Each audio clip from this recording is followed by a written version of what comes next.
It's 1977. The Vietnam War had ended 2 years prior, and many refugees from Laos were moving to the United States. A man is asleep in bed. We don't know for sure, but he likely began breathing rapidly in a case of tachypnea. A few minutes later, he would die unexpectedly in his sleep with seemingly no cause. The man was healthy and middle-aged. He was also from Laos. More specifically, he was a member of the Hmong ethnic group in Laos. He had migrated to the United States fleeing war in his home country. He was the first known victim of what would come to be known as the Nightmare Death. Between 1977 and 1988, 135 cases of the Nightmare Death among the Hmong refugees were confirmed. All the cases had distinct similarities. Every single case was a Hmong refugee, the vast majority of which were young men between the ages of 20 and 40 years old, all of them healthy.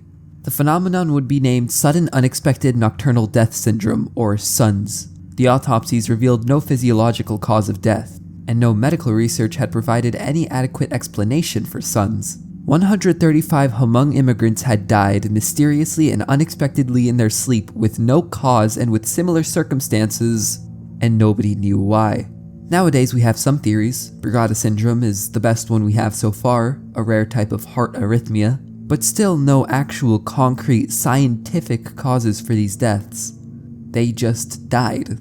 But the Hmong people claim to know why men were dying in their sleep. The Dab Sog, or Sog Suam, is, according to traditional Hmong beliefs, an evil spirit that sits on the chest of sleepers, causing paralysis and terror. Encounters with the Sog Suam were believed to be fatal if they occurred repeatedly. The Hmong believed that the Sog Suam would appear due to not properly practicing their traditional religion and rituals.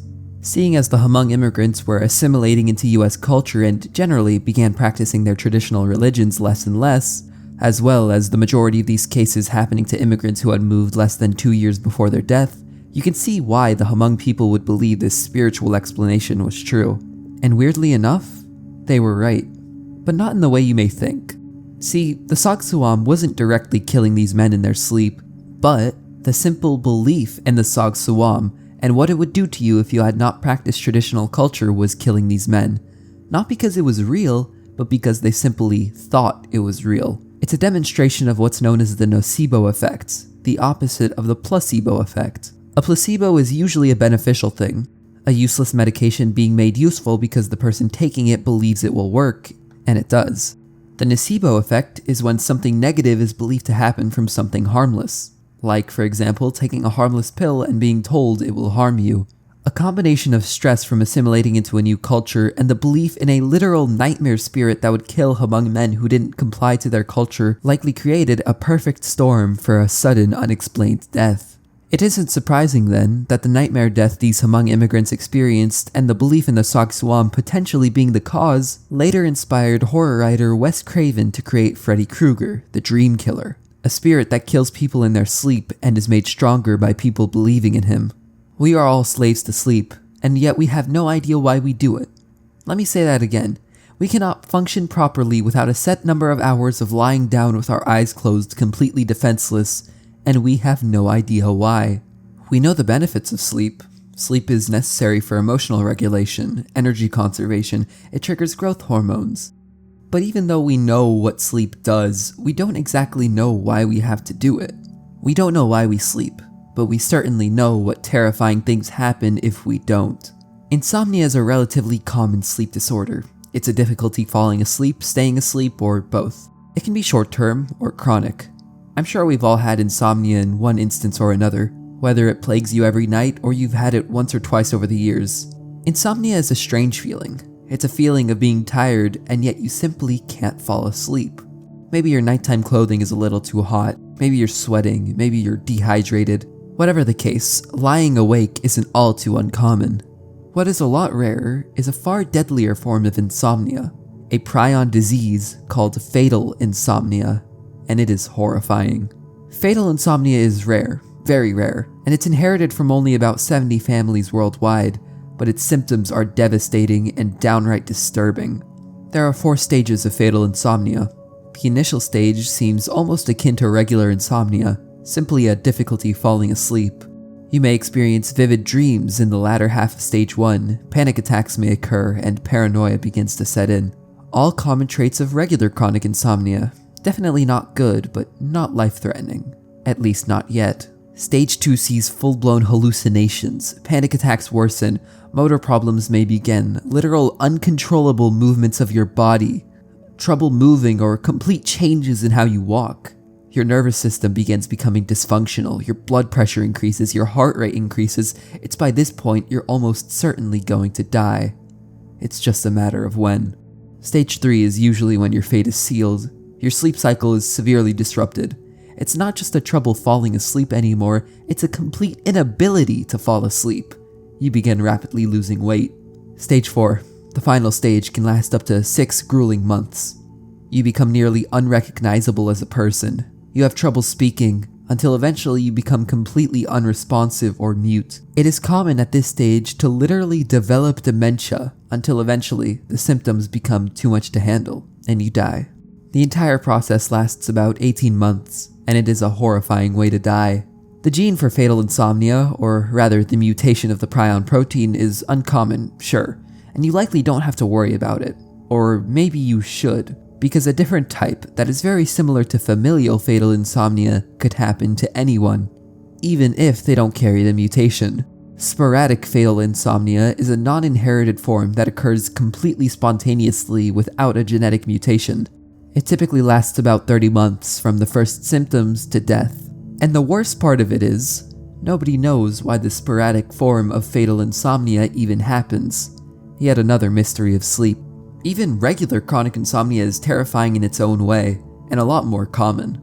People with chronic insomnia can experience hallucinations in the middle of the night. These can be visual, auditory, even somatosensory, a hallucination of touch, pain, or pressure. For people with chronic insomnia, this is experienced nearly every night. But that's just regular chronic insomnia. Accidental sleep deprivation can be caused by a variety of factors, but not one of those factors being your own free will.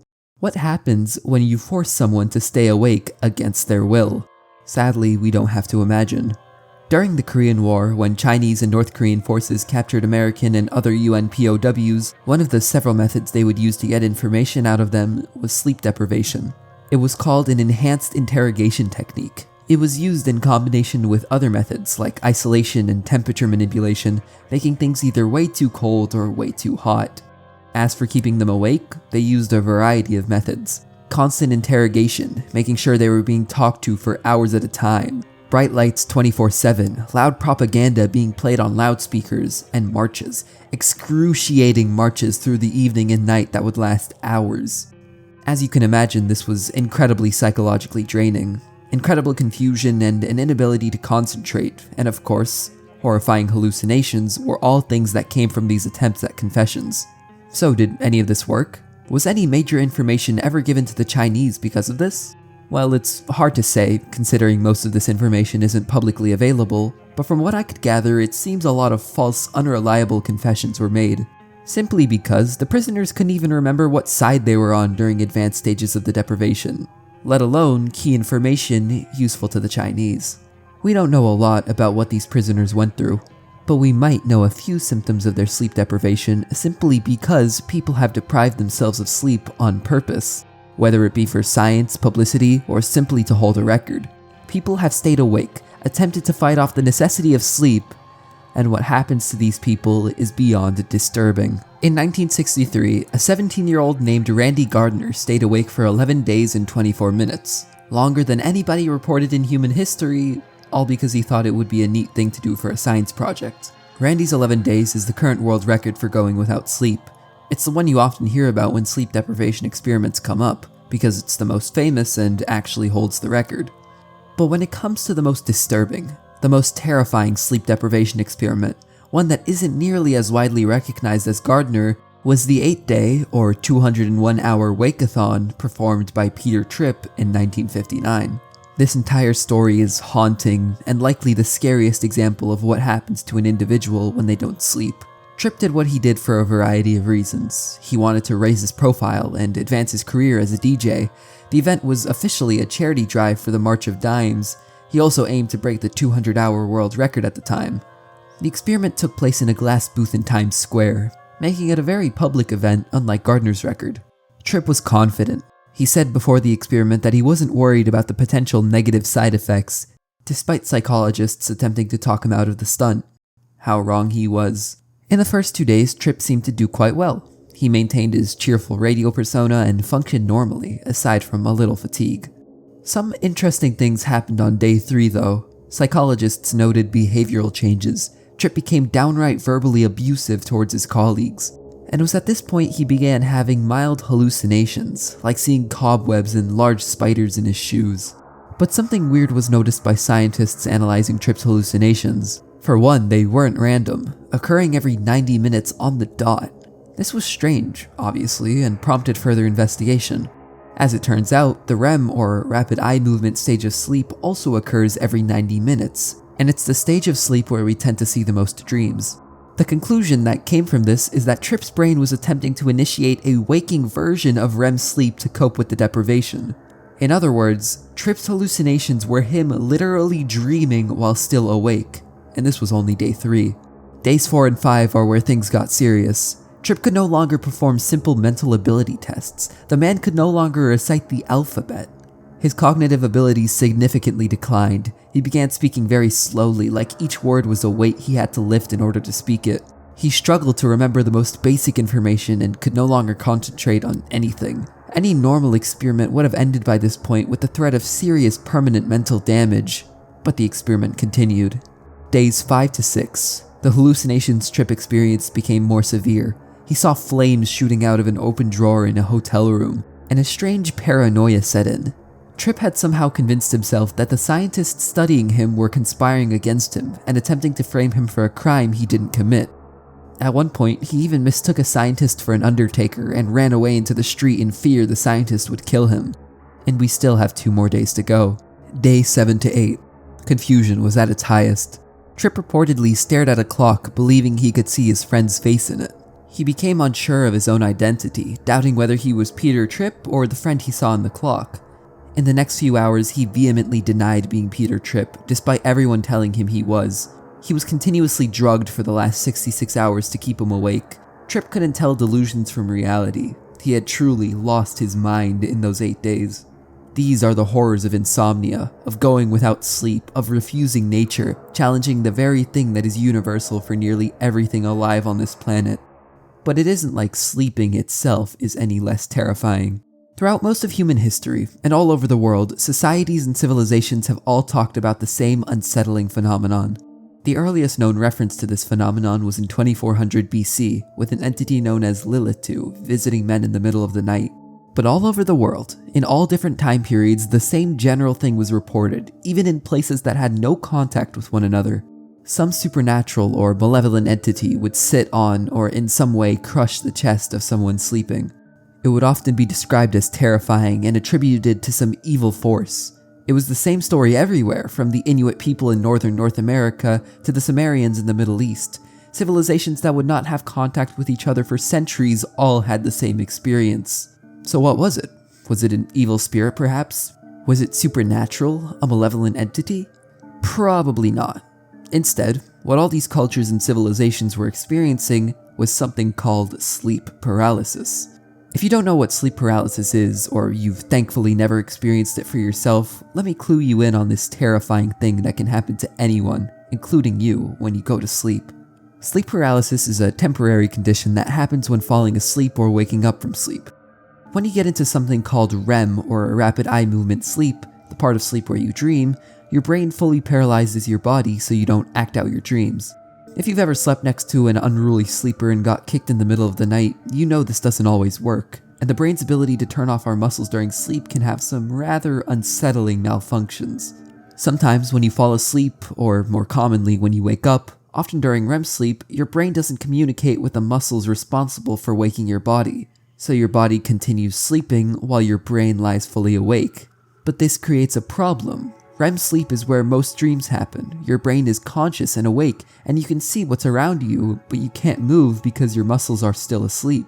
But because REM sleep is when you have dreams, your brain also tends to dream in this state as well, much like Peter Tripp's waking dreams. Since the feeling of being paralyzed in a likely dark room is pretty unsettling, it can cause feelings of fear and anxiety, and in a dream, whatever you're feeling is what you see. So if you feel scared, your brain will justify those fears with the most vivid and haunting hallucinations one can experience. This is why shadow people, demons, and evil spirits are reported during sleep paralysis. And if that wasn't scary enough, it's been proven before that actual pain can be felt during sleep paralysis. How? Well, I'm getting ahead of myself. I'll come back to that. The reason the majority of cultures also felt pressure on top of their chest is because your chest muscles are just as paralyzed as the rest of your body, with the exception of your diaphragm. This obviously can cause feelings of pressure, considering it's harder for your chest to expand when you take a breath. However, these logical and scientific explanations don't alleviate the pure terror of sleep paralysis. Imagine you can't move, and a creature of some kind seems to be restraining you, putting pressure on your chest and just generally being terrifying to look at.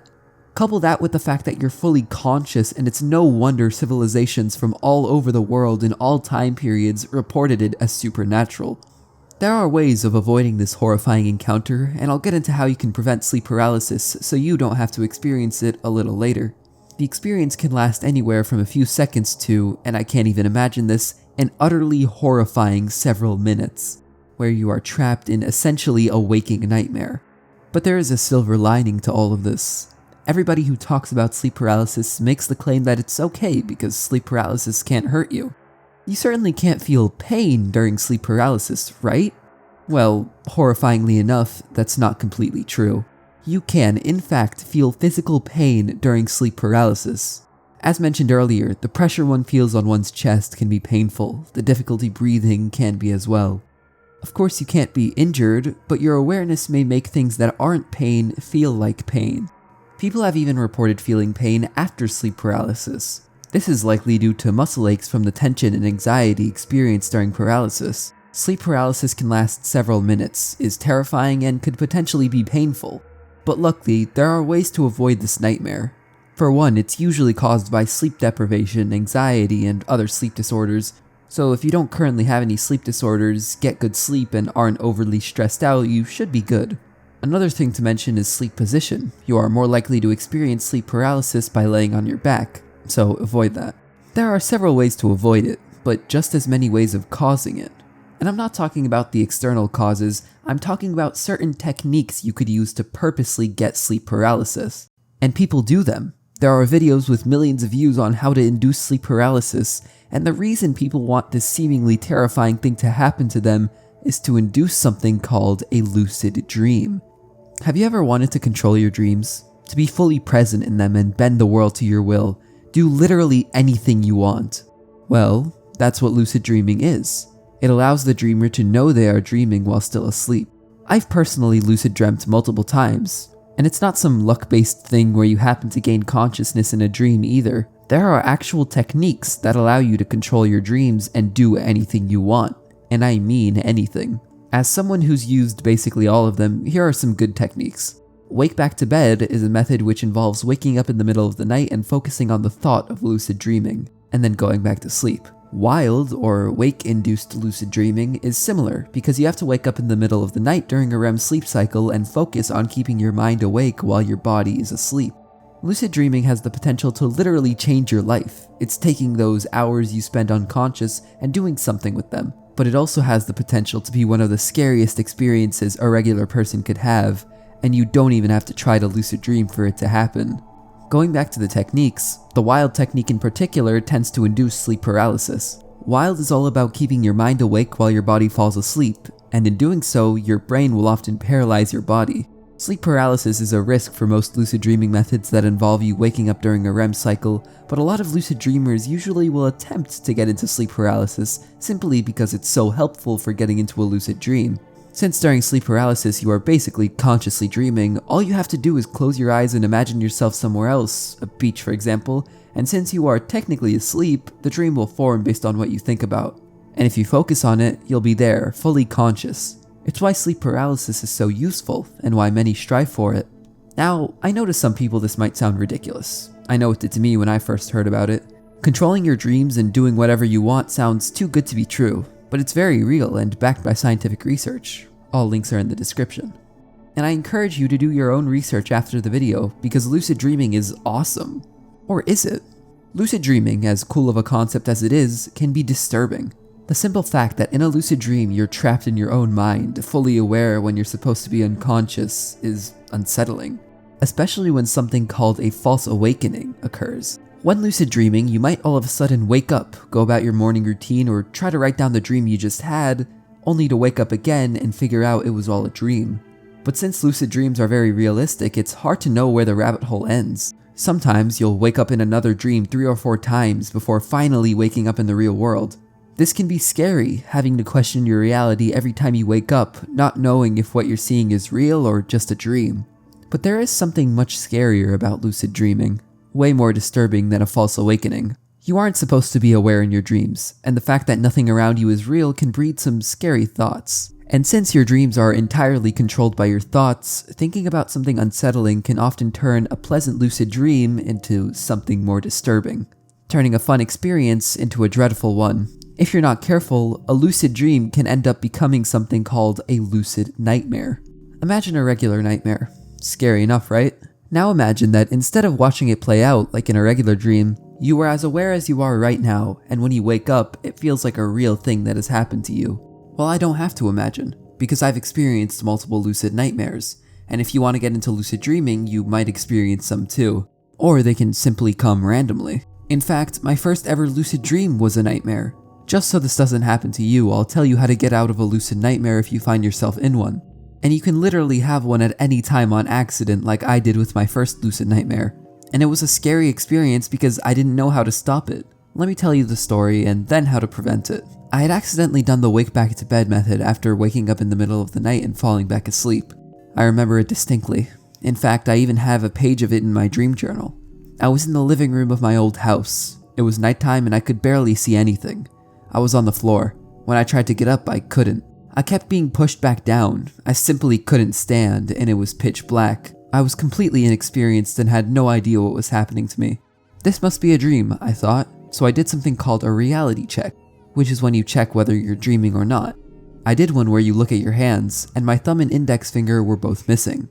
But now I was scared. I was dreaming and I knew it.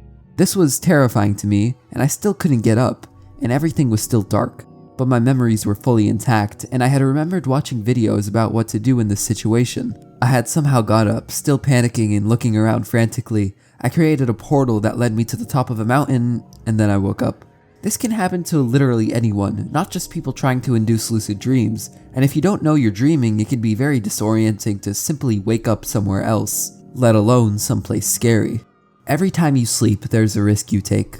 A risk that maybe you'll wake up somewhere that isn't your bed, and maybe that place might just be somewhere you don't want to be.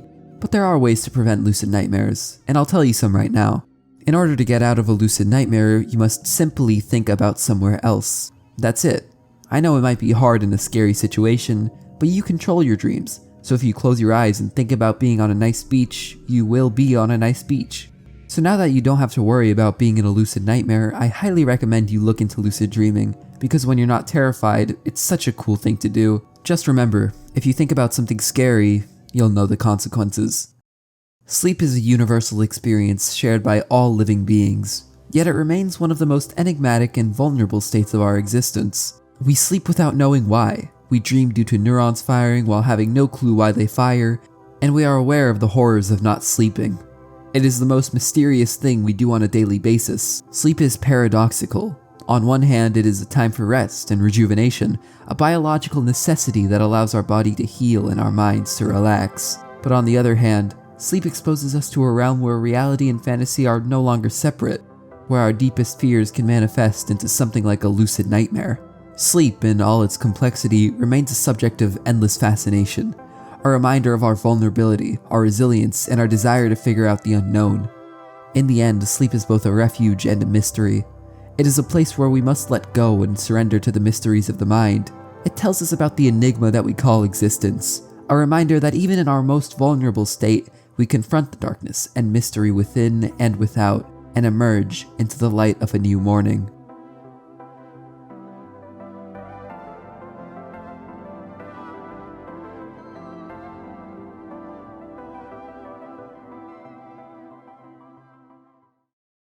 Unless you don't sleep, then this video doesn't apply to you.